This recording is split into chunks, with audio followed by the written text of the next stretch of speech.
Les amis de Nouvel Élan Motivation, notre élan d'aujourd'hui nous amène à regarder dans une direction que nous ignorons souvent dans notre vie, alors que c'est l'une quand même des grandes directions.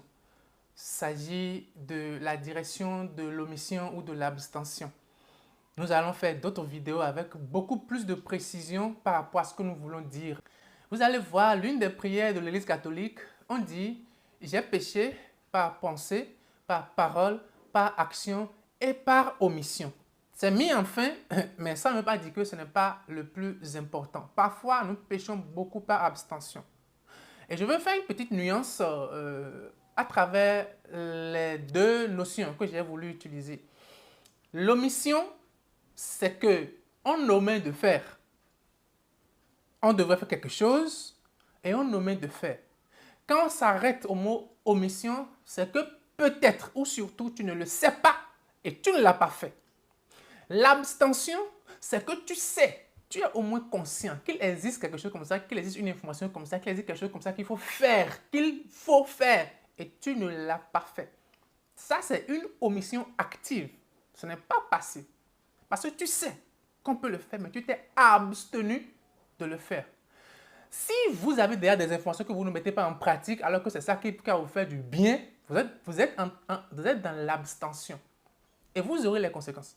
Mais si vous êtes ignorant de quelque chose, peut-être ce dont on aura parlé à travers cette vidéo, c'est que vous êtes dans l'omission. L'un dans l'autre, ce que la prière que je viens de fredonner comme ça dit à travers le péché par omission vous concerne. Parce que les conséquences de ce péché, moi je prends ici le mot péché pas dans le sens forcément religieux, mais toute erreur, toute chose qu'on devrait faire ou n'a pas fait ou bien qu'on fait mal et ainsi de suite. Alors chers amis, déjà dans notre éducation, pour faire rapidement allusion à ça, parce que ça fait une autre vidéo qui viendra, notre éducation a déjà beaucoup péché sur nous par omission.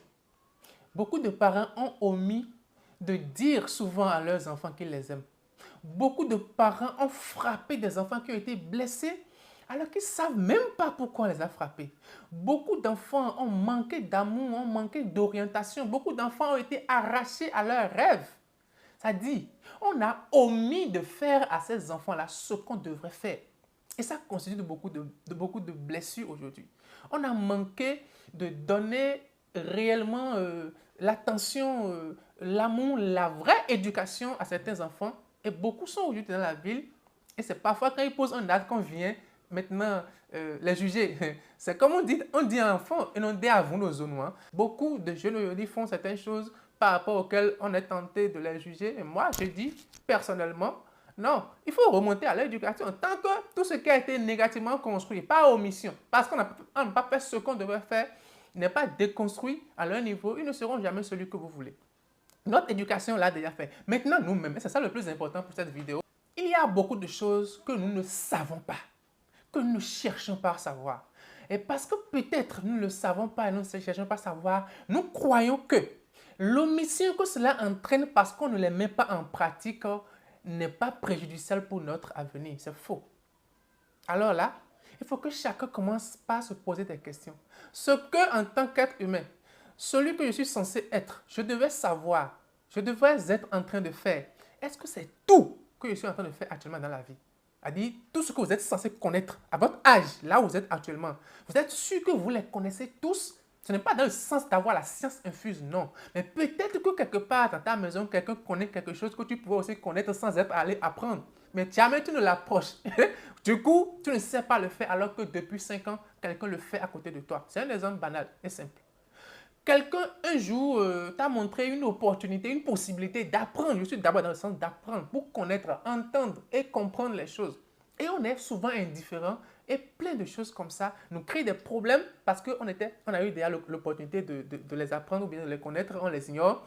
Et après, quand on est dans des situations difficiles, on ne fait même pas le lien. C'est pourquoi moi j'en parle. Parce que beaucoup ne savent pas qu'ils ont des conséquences dans leur vie qui sont liées aux omissions qu'ils appliquent tous les jours. Parce qu'il y a des choses qu'ils devraient faire qu'ils ne font pas. Surtout les choses qu'ils ne connaissent pas. Soyez plus humble à partir de maintenant. Cherchez à écouter les gens. Cherchez à apprendre.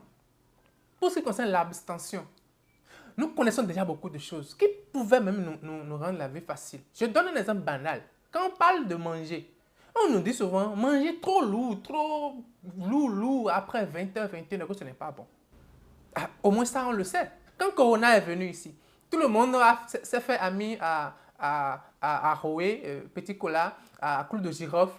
Mais est-ce que vous croyez que c'est parce qu'on ne parle plus de Corona qu'il faut maintenant encore ignorer ces astuces et tout ce que ces médicaments, ces tisanes peuvent faire pour nous? C'est des exemples simples.